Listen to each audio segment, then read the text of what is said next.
Magandang umaga sa lahat. We praise and thank the Lord for another opportunity we can worship Him in spirit and in truth. Today's topic is, I don't know how you call it, kasi sa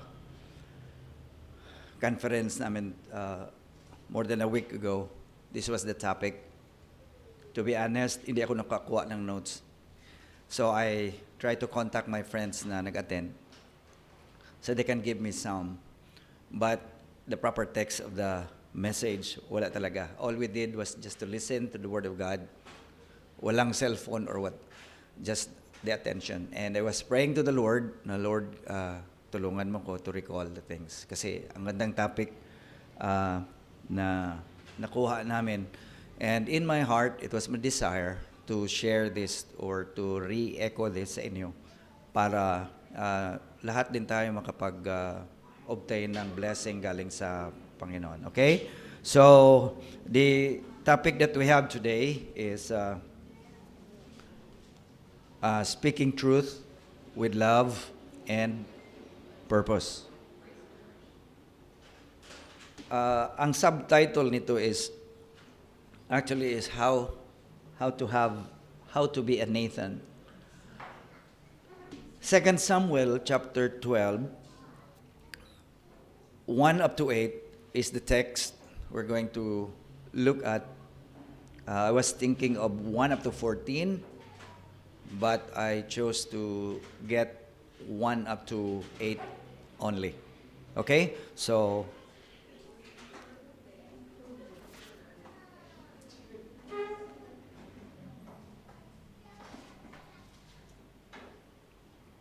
before we proceed with the Word of God, I would like to do this online. That I would like to thank those who gave for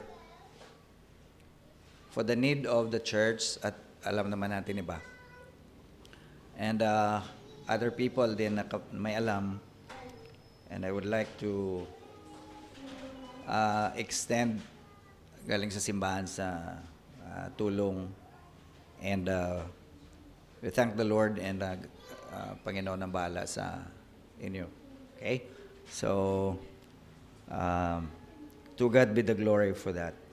Whether you are a member or a non-member na nagtulong, papasalamat sa Panginoon.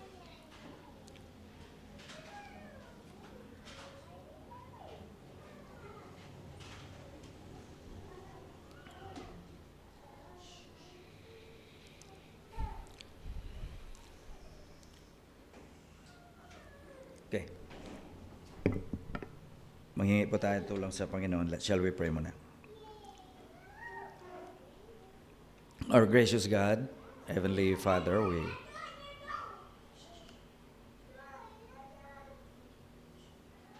we come before you today knowing that we are engaging a holy God. And Lord, we pray that you will open our hearts and our minds to focus on Thee and Thee alone. Use your word to remind us.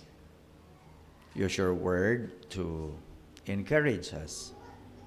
And even use your word through the Holy Spirit to correct things in our hearts and in our lives for the glory of the Lord.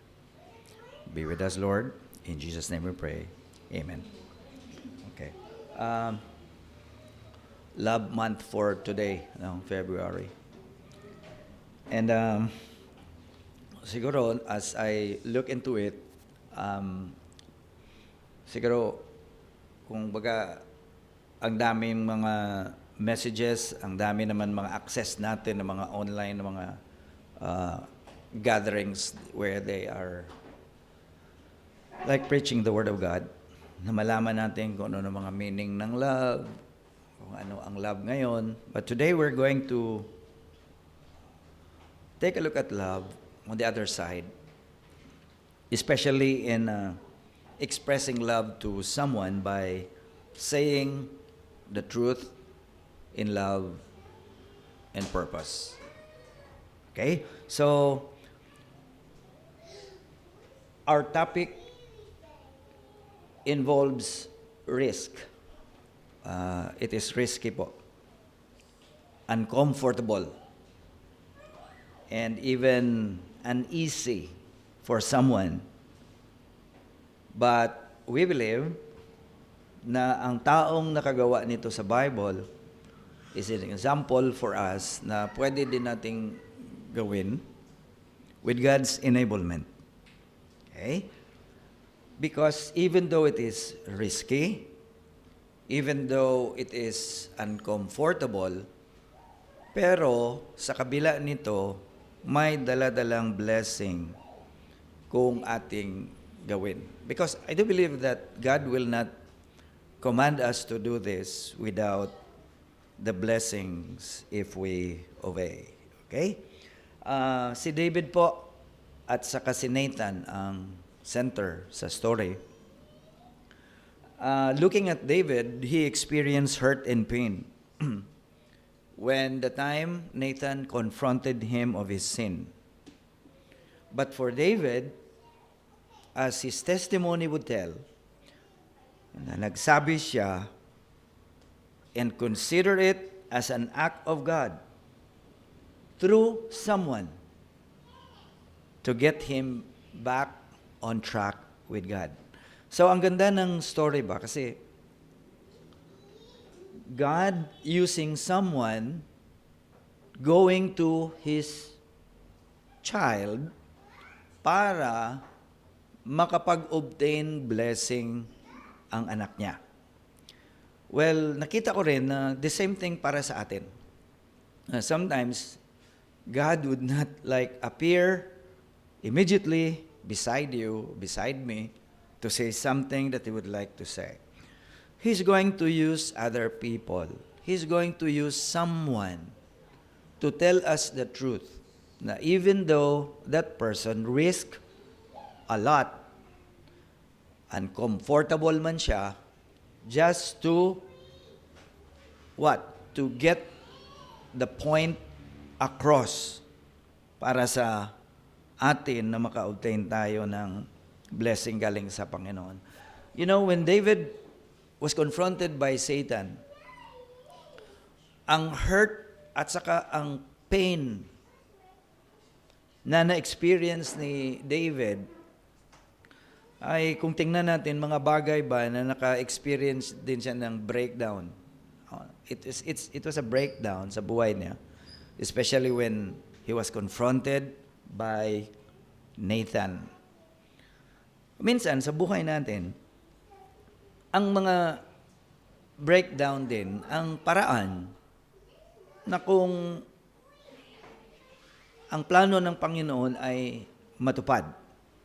That's why when I was looking at this, these are the things that I nakita ko, that breakthroughs often begin with breakdowns.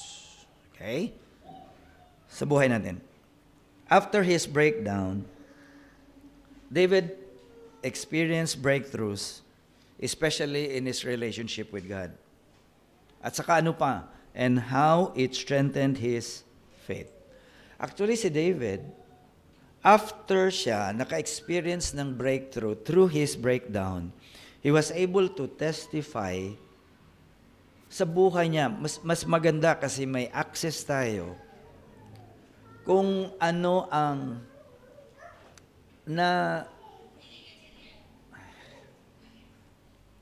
na-experience ni David, inilagay niya at inusulat niya. That's why we can see that in Psalm chapter 51, his experience, personal experience niya. Sa atin, ang story makita natin sa 2 Samuel. But his personal experience, he wrote it in Psalm chapter 51. Ito, hindi ko inubos ang chapter. 1 up to 5 and then 10 up to 12. Ang sabi niya, have mercy on me, O God. Testimony niya to. According to your loving devotion. According to your great compassion, blot out my transgressions. Hinihingi niya sa Panginoon, wash me clean of my iniquity and cleanse me from my sin. Verse 3. For I know my transgressions. Kita mo? Realize it. And my sin is always before me. Against you, you only have I sinned, and done what is evil in your sight, so that you may be proved right when you speak, and blameless when you judge. Verse 5. Surely I was brought forth in iniquity. I was sinful when my mother conceived me. Let's jump to verse 10. So create in me a clean heart, O God, and renew, right after that, a right spirit within me. Cast me not away from your presence. Take not your Holy Spirit from me. Restore to me the joy of your salvation, and sustain me with a willing spirit. Testimony ni David kung paano niya in-approach ang Panginoon when he realized of his sin with Bathsheba through Nathan.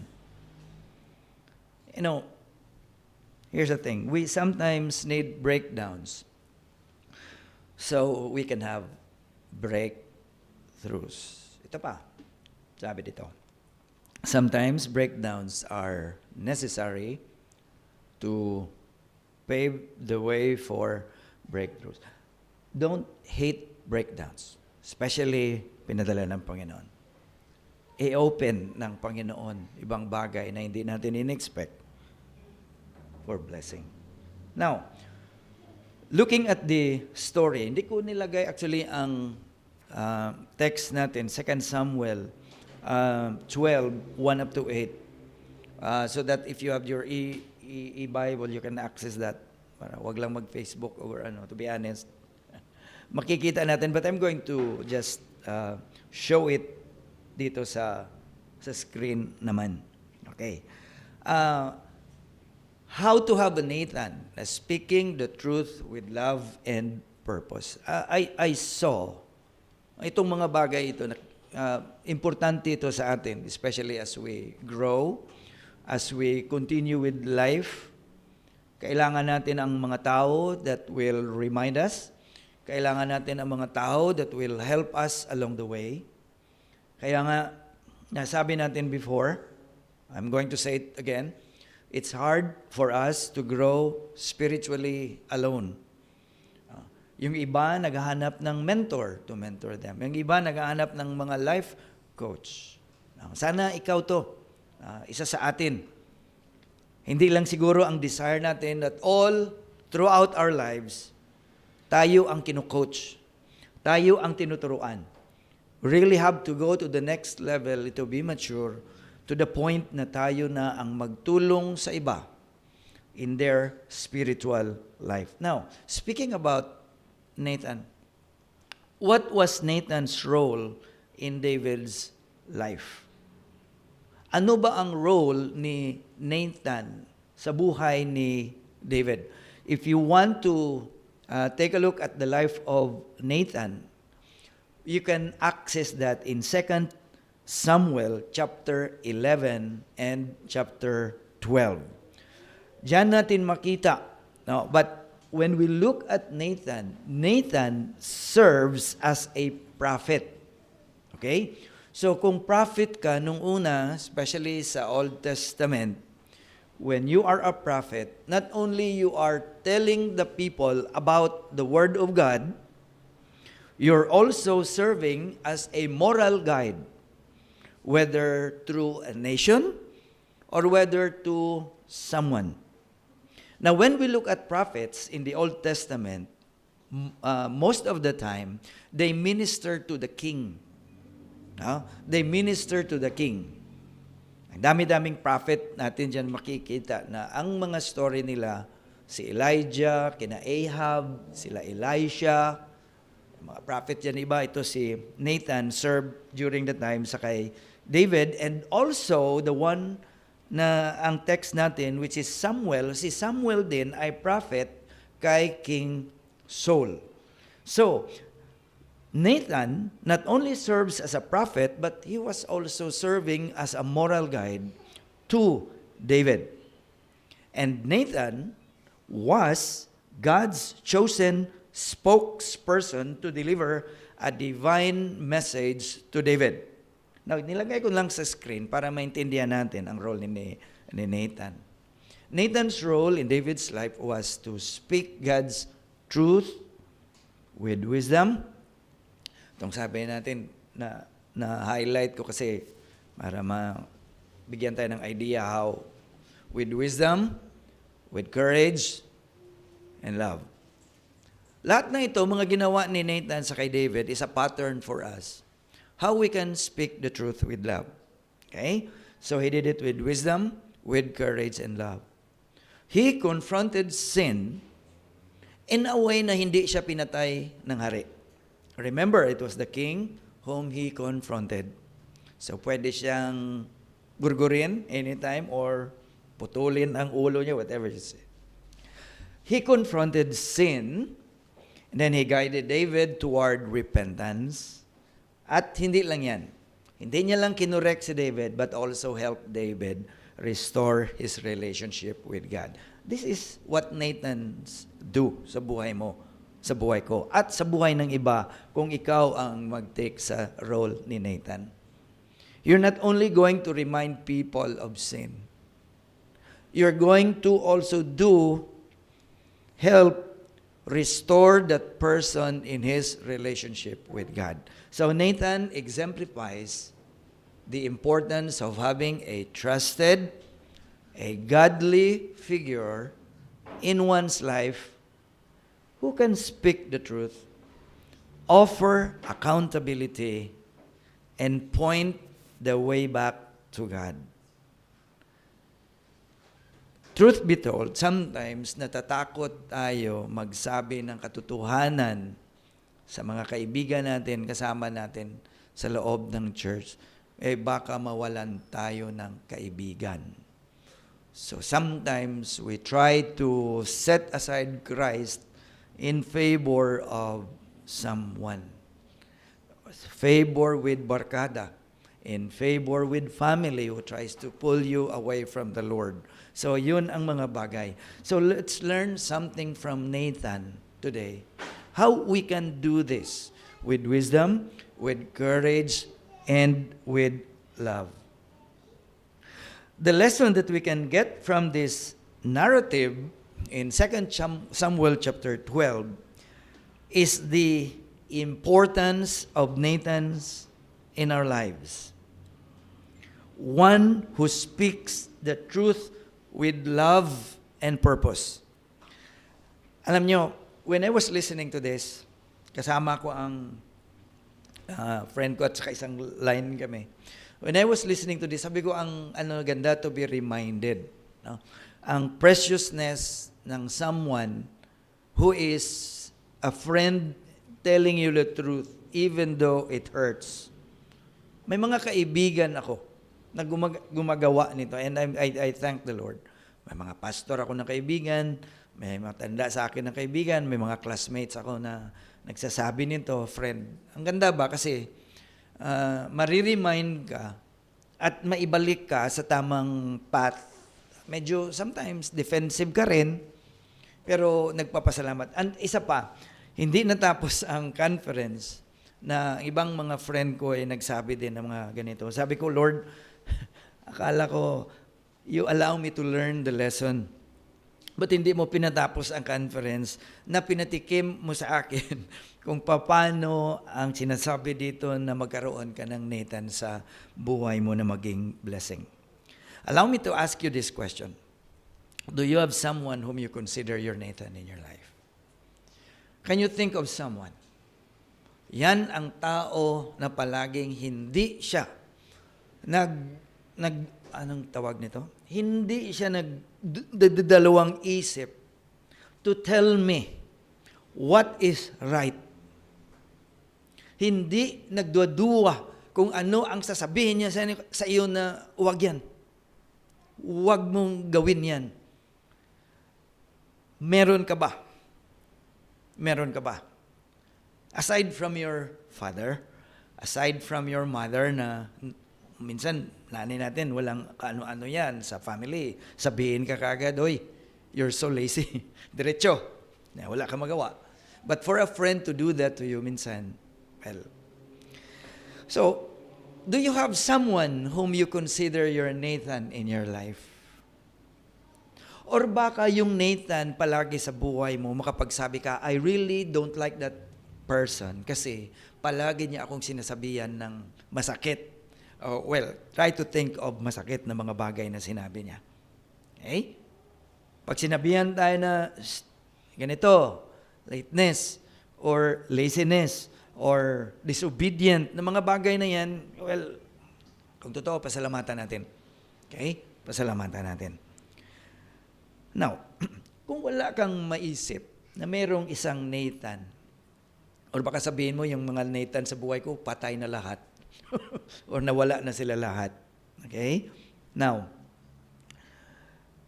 if you don't have someone, makapagtanong ko, why do we have no Nathans? Bakit ma-feel mo at makita mo na walang tao nagsasabi sa iyo ng ganyan? Let's not only talk and look at others. We have to look at ourselves. Bakit wala akong Nathan sa buhay ko? Here are 5 suggestions. Tingnan nyo. You react negatively kung sabihan ka ng totoo. Number 2, you are easily hurt. Number 3, instead na ma-listen ka, you counter-attack. You attack the messenger but you forgot the message. And then kung pag sinabihan ka ng isang bagay na totoo, you withdraw. And then number 5, you blame others and twist the issue.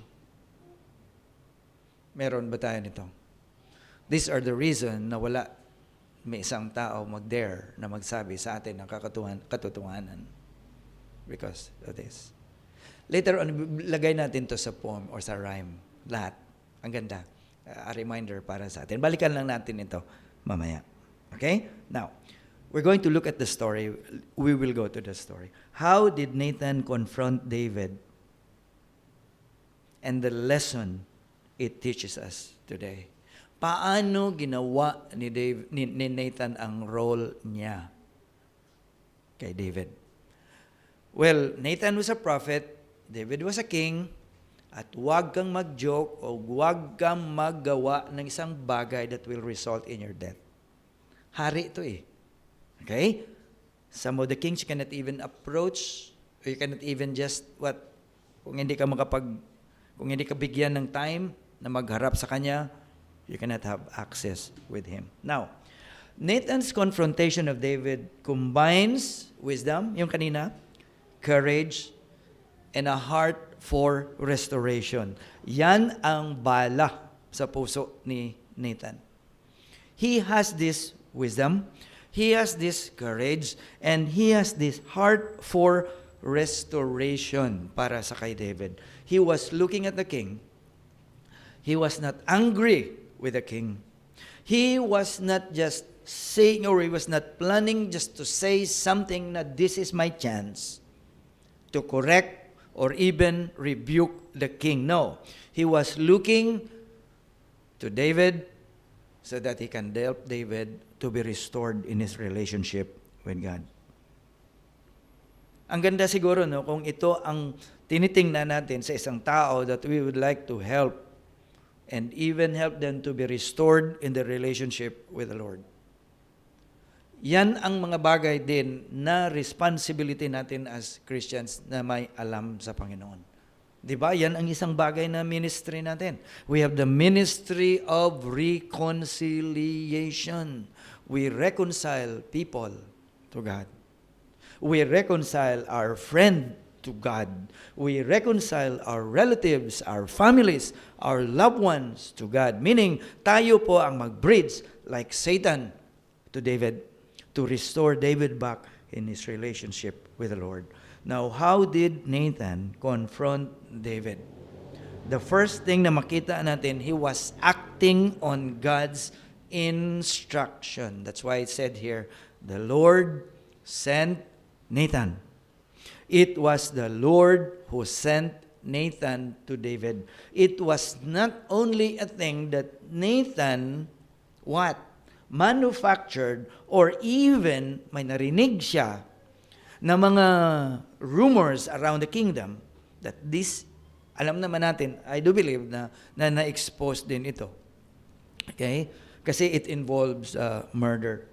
So, but the Lord sent Nathan to David. Nathan, if you look at the Bible, didn't act on his own without God's knowing it. Now, consider the first and foremost thing that Nathan did. Ano ang ginawa ni Nathan? The first thing he did, and it's a lesson for us, seek divine guidance.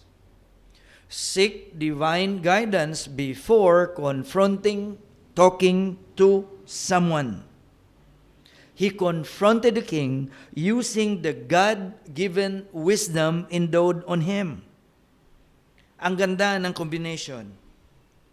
Kasi it is courage plus God-given wisdom enabled Nathan to address the king's wrongdoing. So, may mga times kung minsan na sabi natin, siguro ano lang naman to kasi sabihin ko na lang man, prank ka or whatever. But it is very, very important for us to consider first and foremost the divine guidance or wisdom needed to talk to someone. Now, what is the application for that for us today? Speaking the truth is good, right? But speaking the truth with God-given wisdom is way, way better. In fact, it is the only way for us, even when it's uncomfortable or risky. We risk ourselves telling someone, especially their wrongdoings or fault, maghingi tayo sa Panginoon ng wisdom. Wisdom that comes from Him sometimes include saan mo siya kausapin, when are you going to talk, anong mga opening statements, anong mga bagay that will lead him or you into that particular issue. Nangangailangan ng wisdom yan sa Panginoon. Nangangailangan minsan ng isang word, how to approach, to talk to the person, galing sa Panginoon. Okay? Number 2, paano niya ginawa? Appropriating a story or a parable to awaken the conscience of David using wisdom and tact. Ang ganda ng wisdom na binigay ng Panginoon kay Nathan, how he confronted David. Because Nathan used a story where David can relate. Talagang, how do I use the word? Talagang napuntuan, punto na punto talaga, no? Na binigay na wisdom ng Panginoon sa kay Nathan. Nathan told a story about a rich man who took a poor man's only lamb. Si David as a shepherd, he was a shepherd throughout his life, not until before he became a king. So naintindihan ni David ang ibig sabihin ni Nathan. Let's take a look at the story, 1 up to 4. Then the Lord sent Nathan to David, and when he arrived, he said, "There were 2 men in a certain city, one rich and the other poor. The rich man had a great number of sheep and cattle, but the poor man had nothing except one small ewe lamb that he had bought. He raised it, and it grew up with him and his children. It cherished food and drank from his cup. It slept in his arms and was like a daughter to him. Now a traveler came to the rich man, who refrained from taking one of his sheep or cattle to prepare for the traveler who had come to him. Anong ginawa ng rich man? According to the story, he took the poor man's lamb and prepared it for his guest. Yan. Nathan's use of the parable shows the value of wise and thoughtful approach. And I do believe this is a God-given wisdom na binigay ng Panginoon sa kay Nathan. How to approach David and how he can relate sa story. This approach allowed David to see the injustice. You look at the story, merong injustice. Ang rich man, marami siyang cattle. Ang poor man, nag-iisa lang. Pero nung dumating ang mga bisita niya, hindi niya kinunan doon ang kanyang cattle. He took the only sheep ng poor man. At saka yun ang ginawa niya na, I don't know kung pulutan or whatever. Yun ang naserve niya sa mga bisita niya. The wisdom that God gave to Nathan reveals God's desire for repentance and restoration, not just punishment. Ang method ni Nathan that he used to David allowed David to see his sin without immediately becoming defensive. Yan ang isang bagay na gumamit siya ng story na unti-unti niya napaintindi si David kung ano ang kasalanan ni David. Here's the thing. God's love does not ignore sin. It addresses it with truth and seeks to restore the sinner. Notice ang love at saka ang truth. Yan din kasi ang theme namin sa conference. Hindi siya, it's two sides of the same coin. Hindi mo siya pwedeng ma-separate. Hindi mo siya pwedeng ma-separate. Now, what is the application for that sa atin today? We should choose our words carefully when addressing sensitive issues. Using empathy. Using God's wisdom to help others understand and accept the truth. Kita mo sa story, nakikinig lang si David. I was just imagining that David was sitting on his throne and Satan beside him, maybe sitting dyan sa stairs, telling David the story. And David was smiling at first and then later on, ang mukha niya nag-change into rage. Kasi naintindihan niya ang story. Number 3, paano siya sinabihan ni David? He allowed David to judge himself. Ang ganda ng story. He allowed David to judge himself. Nathan did not go there to say things to David, "Uy, ikaw, anong ginawa mo?" He told the story and allowed David to judge himself to realize what David did. Take a look at verse 5. David burned with anger against the man and said to Nathan, "As surely as the Lord lives." Imagine the king saying this. The man who did this deserved to die. Mabuti na lang hindi sinabihan ni David, bigyan mo ko ng number niya. Or bigyan mo ko ng pangalan niya. Ipatawag siya. Because he has done this thing and has shown no pity. He must pay for the lamb 4 times over. Si David mismo ang nagsabi, but he did not know that he was saying this against himself. That man deserves to die. He must pay 4 times. Kasi hindi siya nagpakita ng awa sa tao na mayroon lang isang sheep. Kinuha niya pa at hindi siya kumuha sa kadami-dami niyang cattle. This man deserves to die. Nathan asked David what should happen to the rich man, and David responded with righteous anger, declaring that man deserves to die. You know, kung ikaw si Nathan, what would you feel? What would you feel? And what would you realize. Kung tayo si Nathan, isang bagay no, papasok sa mind natin, naintindihan ito ni David. Point talaga, pasok.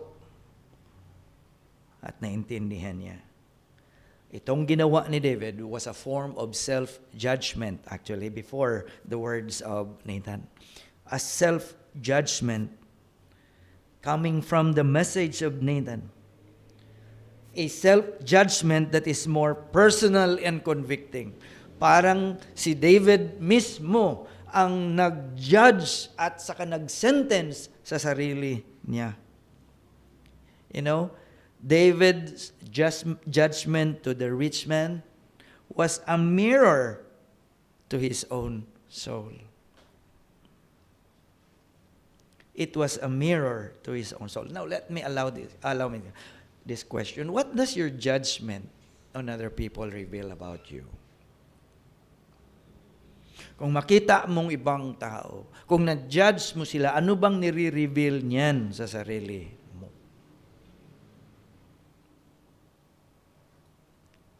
And looking at how David expressed his anger before Nathan, ito po isang bagay din na ma-learn natin.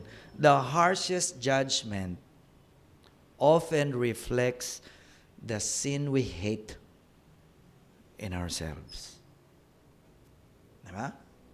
The harshest judgment that we give to others, minsan, palagi nagre-reflect sa mga kasalanan din that we hate in ourselves. Remember, Nathan's goal was not to shame David, but to lead him to repentance and restoration. I don't know if Satan entertained the idea or the thought, sasabihin ko to kay David, even it will cost me my life. I don't know kung na-entertain din ni Nathan ang isip na ba na siguro pagkatapos nito, this will be my last appearance before the king, and this will be my last time to visit the palace. I don't know. Hindi naman sinabi.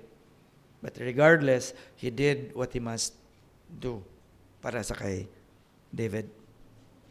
As long as the words na lalabas sa mouth niya is with love, with wisdom, and the purpose of restoring David sa relationship niya sa Panginoon. Nathan's aim was restoration. He was not aiming for condemnation. Ito pa. When we correct others, huwag natin kalimutan. Aim for restoration. Do not aim for condemnation. Yan ang isang bagay na palagi natin lagay, i-remind natin. You aim to how that person will be restored in his relationship with the Lord. Not condemnation. What is the application for us today? Our confrontation should aim to heal and restore relationships. Whether ang relationship ng tao yan sa iyo, or whether ang relationship ng tao yan sa Diyos. Yan palagi ang bagay na tingnan natin. Not merely to punish or expose wrongdoing. Hindi. Okay, number 4. Anong ginawa ni Nathan to confront? Abruptly revealing the sin. Nathan boldly declares, sabi ni David, that man surely will die. Anong sabi ni Nathan? Then Nathan said to David, you are that man. I don't know the tone. I don't know kung paano sinabi ni Nathan. Alam mo, David, you are that man. Or pwede man sabihin, ikaw yan! David's righteous anger turned inward. Yan ang nakita ko. Ang righteous anger for that rich man, bumalik sa loob sa sarili niya. It turned inward.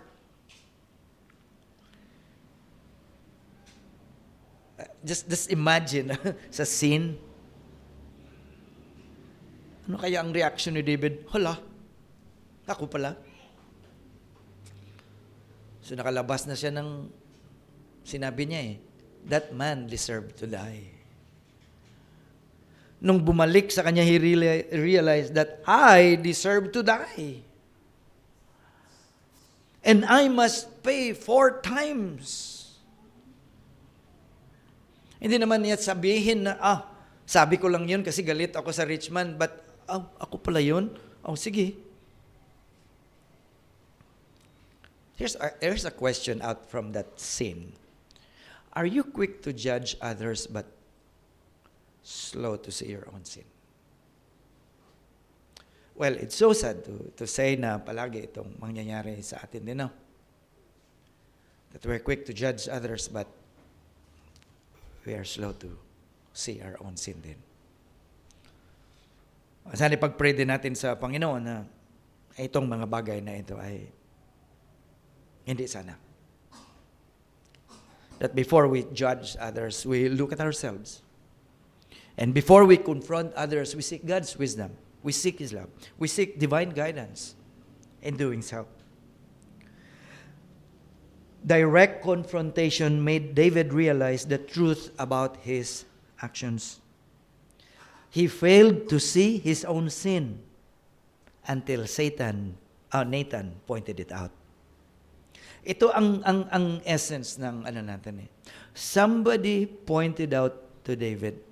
I don't know how long yung kasalanan niya sa kay Bathsheba naglinger sa community at saka sa kay David. But David did not realize not until someone pointed out to him. Siguro may iba man dyan, I don't know kung ang ibang servants may alam. I don't know kung si Joab na general na cousin niya may alam. I don't know kung sino pang ibang mga sundalo na matapang lang dun sa awayan pero walang tapang magsabi sa kay David. I don't know. I don't know. I don't know how long. I don't know. But not until Nathan told him. This shows how sin can deceive us and make us blind to our own faults, especially when we are in positions of authority. So what is the application for us today? Whether you are a leader or a family, church, or in workplace, you must be held to high moral and ethical standards, just like David. And then right after that, when we look at the narrative, we look at the story, ano pa ang ginawa ni Nathan? It's about balancing justice and mercy. Yan po. Hindi lang puro justice ang nasabi ni Nathan sa kay David, but also balancing mercy. Makita natin ang karakter ng Panginoon din through this incident. Na ang Panginoon natin, hindi lang siya puro justice. Meron siyang mercy. At lahat ng mga attributes ng Panginoon natin flows out sa lahat na attributes. Don't forget, sa lahat ng attribute ng Panginoon, ang love naka-attach palagi. In His mercy, there is love. In His justice, there is love. Yun, naka-attach yan palagi.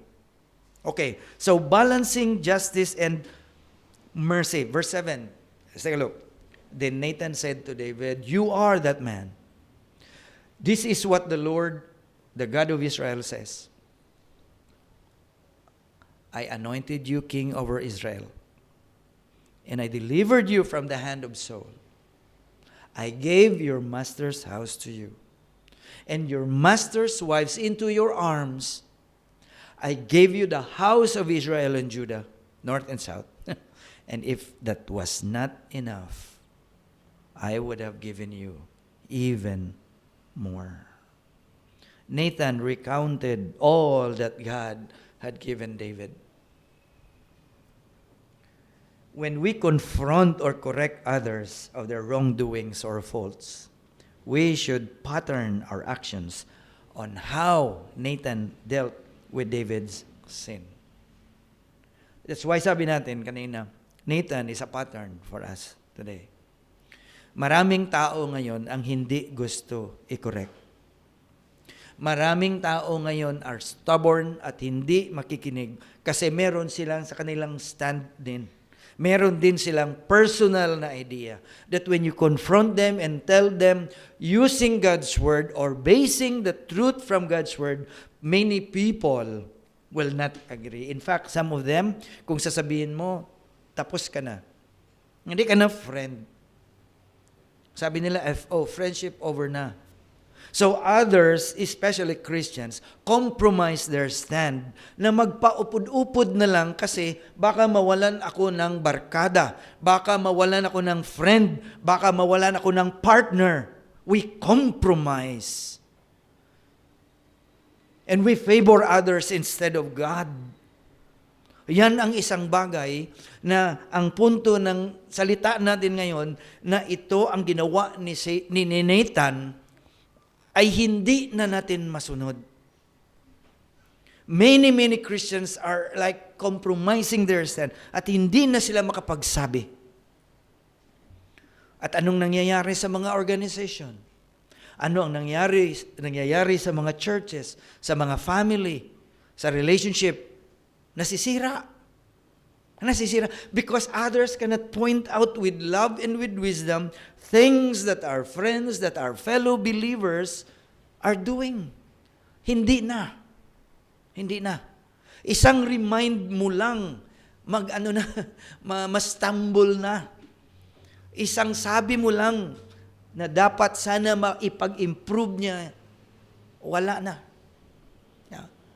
Ang minsan, ang mga announcement nga sa simbahan, minsan, may ibang pastor na sabi, hindi na lang natin sabihin yun, baka ma-offend. Wag na lang natin i-include sa preaching, baka ma-offend, baka hindi na magbalik. Well, kung pabayaan lang natin yan, gawin natin din, magpolitiko na tayo. Hindi na natin sabihin ang katotohanan. We should pattern our actions on how Nathan dealt with David's sin. We should ensure that our words align with God's truth and His heart for justice and restoration. When we confront others and when we are fearful or nagdudua-dua ka, be sure your words align with God's word. Kaya ano pang gagawin at ano pang reaksyon ng mga tao, may alam ang Panginoon. As long as we say it with wisdom, na makapag-communicate tayo, to just get the point across, and then leave it, the rest to God. By following Nathan's example, we can become agents of truth. Ito ang gusto ng Panginoon.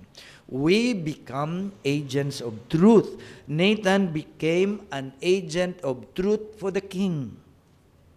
We can become agents of accountability. We can become agents of grace in a world that desperately needs them. Ito po ang isang bagay, isang ministry natin sa iba. To speak the truth with love and purpose. So anong application natin sa atin today? Sometimes, God is dealing with our sin through other believers. Minsan, ginagamit ng Panginoon ang ibang believers to point to us our sin. To point to us our fault.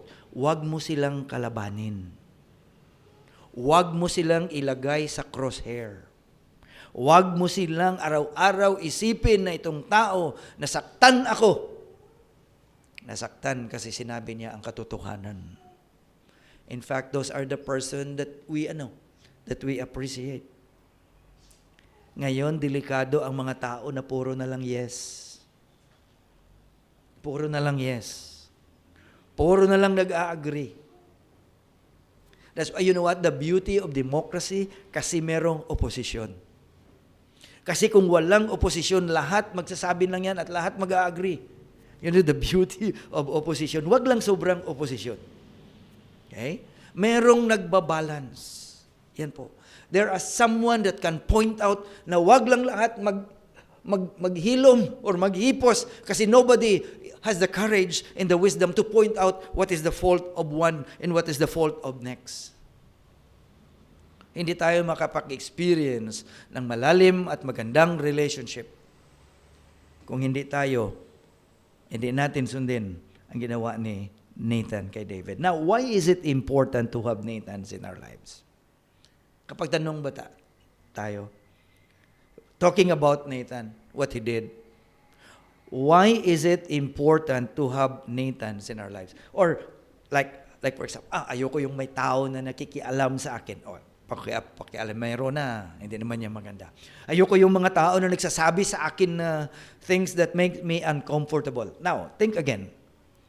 Ang mga sinasabi niya ba sa'yo para sa kabutihan mo?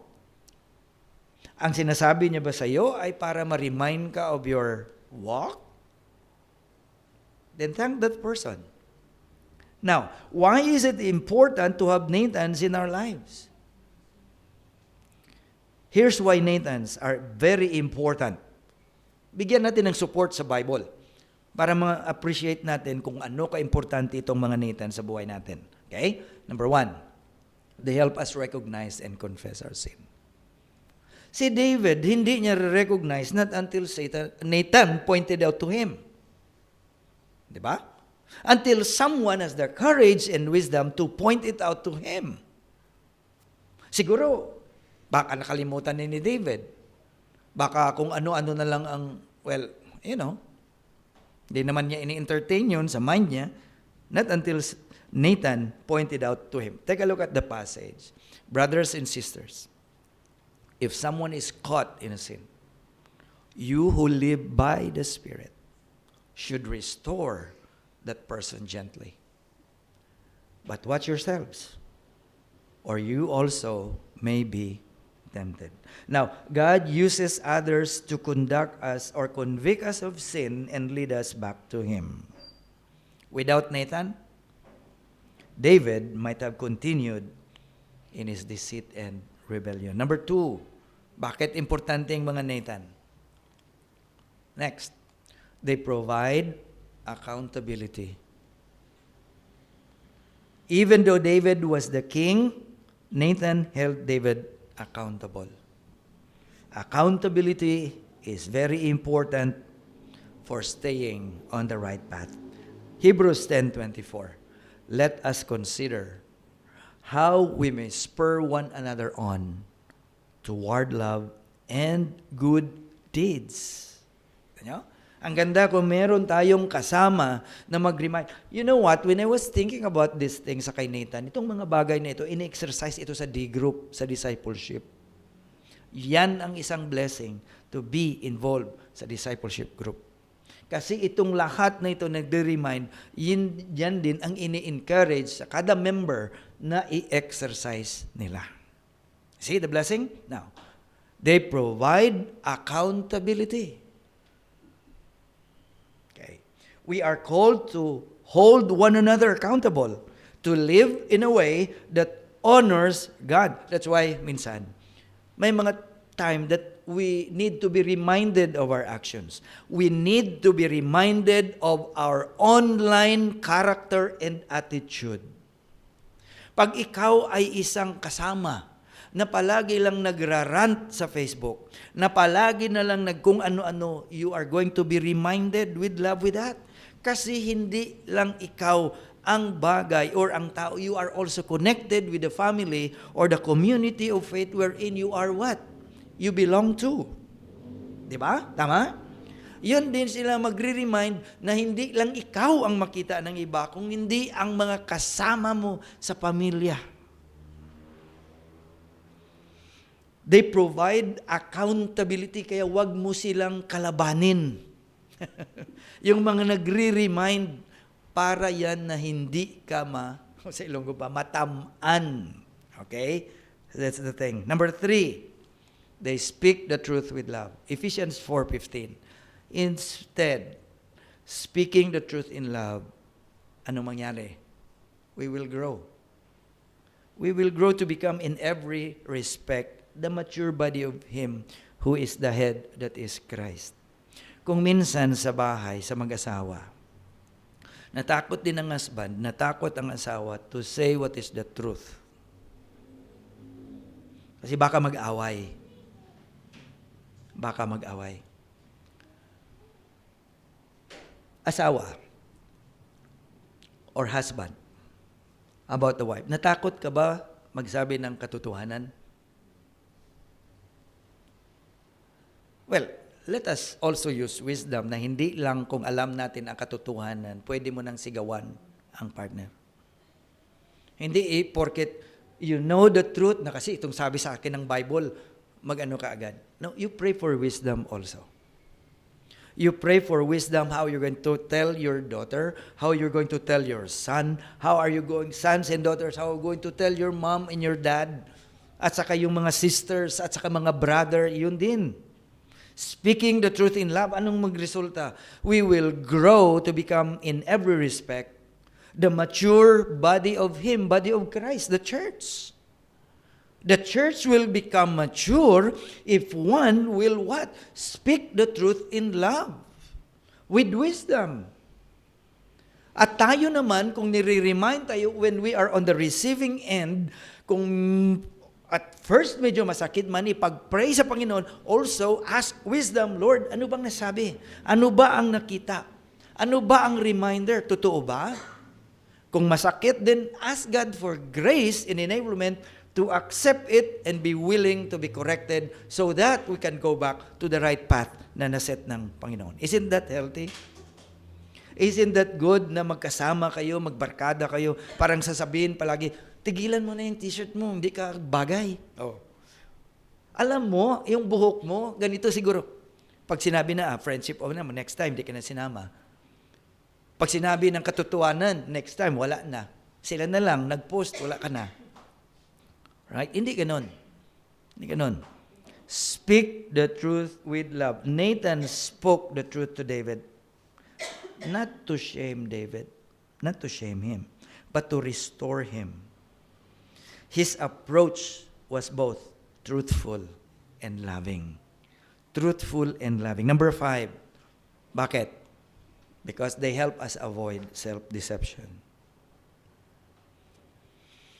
Nathan's help us see our blind spots and avoid self-deception. We often need others to help us see the truth about ourselves. Ang ganda ba, no? Because looking at the mirror alone will not reveal the contents of our hearts and our minds. Ang mirror ano lang, facade. But for other friends na close natin, they will be mirrors for us to point to us sa ating character. Okay? Besides the Bible, magpakita sa atin kung ano mga faults natin at shortcomings. We have also friends na so concerned sa atin that we're willing to say, hindi yan magandang ginagawa mo. Tigilan mo na yan. Ilang beses ka na na-scam. Tigilan mo na yan. Kalabanin mo ang friend mo nagsabi na palagi ka lang siniscam. So that means gusto mo pa rin magpa-scam. Di ba? You have to appreciate those people na nasa'yo. Thank you for reminding me. May kape ka sa akin galing sa Amazon. Ako treat sa'yo. That should be the attitude. Alam mo, kung hindi ka nag-point out sa akin, matagal ko na yan na akala ko totoo. Akala ko okay. Then meaning, kung ganun, you are self-deceived. So thank you for a friend who remind you na hindi yan maganda. Tigilan mo yan. Sige, salamat. Mamaya, may Starbucks ka sa akin. Ganda siguro, no? Magkano lang man yan ng cup kaysa sa isang bagay na even though yung iba nakakita na yun ang ugali, pero nobody would have the courage to point it out sa iyo. You should appreciate those people who really go out their way, even risky. Risky na sense na baka masigawan sila, or risky na maging the end na ang friendship. But they still risk their lives to tell you your shortcomings and your faults. Salamat sa mga friends na ganon. Okay? Hebrews 3:13. But encourage one another daily. How often? Daily. As long as it is called today, so that none of you may be hardened. Kung walang may magre-remind things that we do we think are good but not, it will become hardened sa puso natin by sins, deceitfulness. So thank you for Nathan's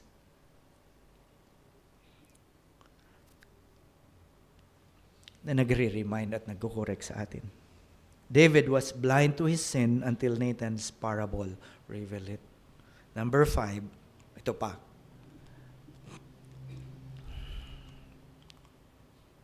They point us back to God's Word. Yan na. God's Word is the foundation for correction and guidance. All Scripture is God-breathed and is useful for teaching, rebuking, correcting, training in righteousness, so that the servant of God may be thoroughly equipped for every good work. Where did Nathan base his approach? Of course, during the time, wala pa naman Bible. Wala Bible. Wala silang pastor. Okay? Wala silang mentor. But the Word of God or the wisdom that comes from God to Nathan, yan ang bagay. Now, take a look at this. Ang Word of God is useful for teaching. That's why when we confront others, see to it that when we confront them, our words are aligning with God's Word. Because when we use God's Word as the idea behind our confrontation, then ito ang resulta. Kasi ang Word of God is profitable, useful for teaching, for rebuking, and for correcting, and training in righteousness para ma-equip. Ang ibig sabihin, para hindi lang ma-equip, mabalik siya. Point back to God. Nathan grounded his confrontation in God's truth. Number 6, tala natin. They encourage repentance and restoration. 2 Corinthians 7:10, godly sorrow brings repentance that leads to salvation. Ito pa, and leaves no regret. But worldly sorrow brings death. God desires repentance and restoration, not condemnation. Nathan's sa buhay natin, help us return to God when we stray. I don't know what happened after the story. I don't know kung na-promote ni David si Nathan. It's not important. I don't know kung ano ang reaction ni David to Satan. Nahag niya ba si Nathan? Pinasalamatan niya ba? Why do I always keep on talking about Satan is Nathan? Kasi siguro, you know what, I was thinking about this. Na sometimes those Nathans in our lives, we consider Satans. No. I don't know kung ano ang ginawa ni David. Hug, praise, promote, that's the point.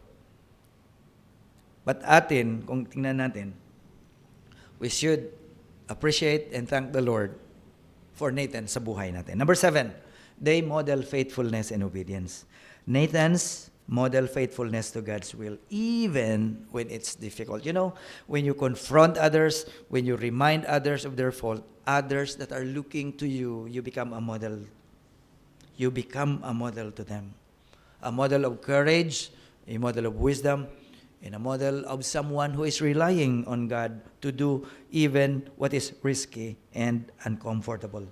Okay? Nathan's model faithfulness to God's will, even when it's difficult. Acts 5:29, we must obey God rather than human beings.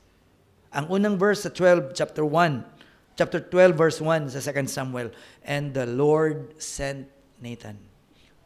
Nathan obeyed God. Peter, Acts 5, obeyed God. That's the thing also na sinasabi din sa atin. We are called to obey God even when it's hard. So again, why do we have no Nathans? Why do we have no Nathans? It's time for us to take a look at ourselves.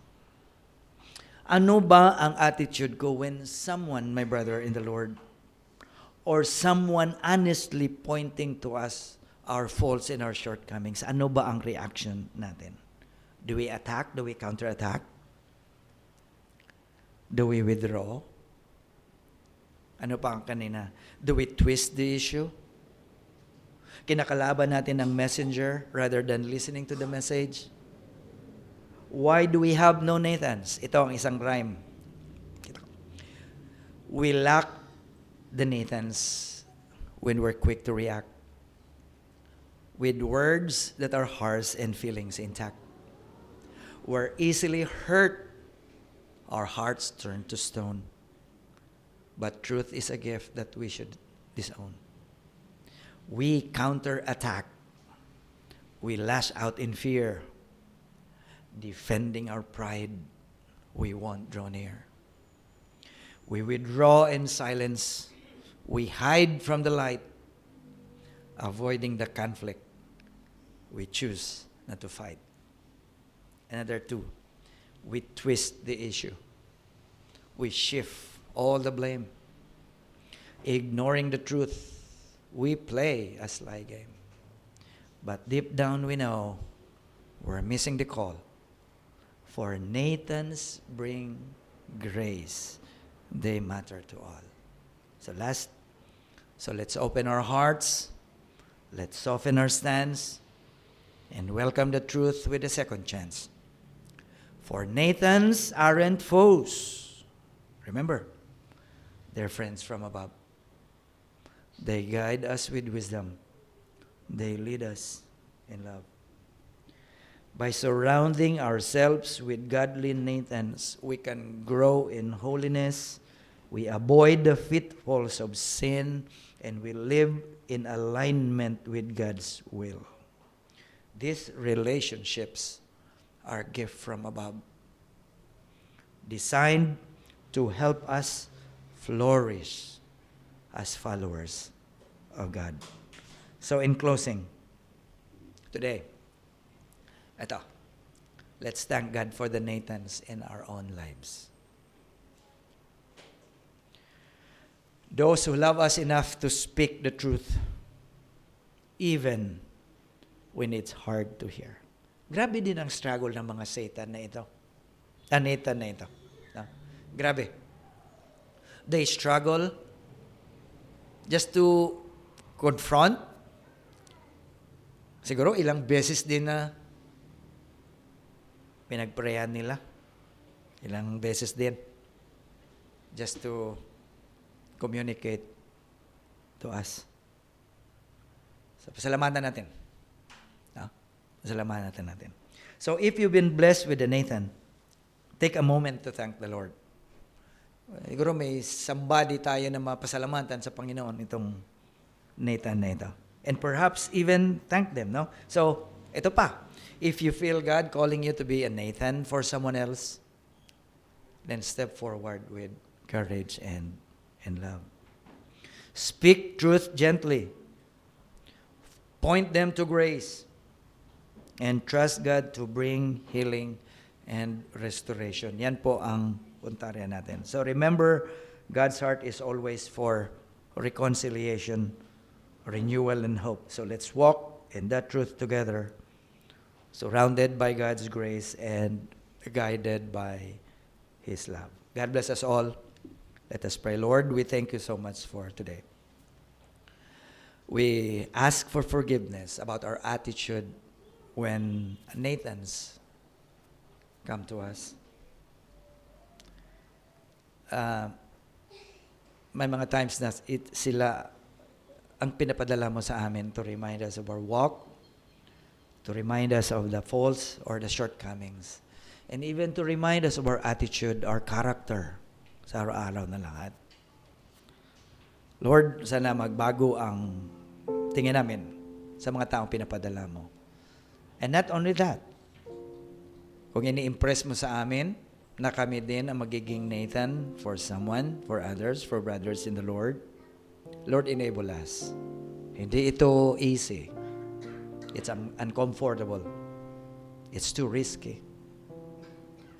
But we know na kung ito ang bagay na gusto mo para sa amin, so that the church, our relationship, our family will grow, then so be it. Tulungan mo kami, Lord. Bigyan mo kami ng wisdom. We give you back the glory and honor in Jesus' name. Amen.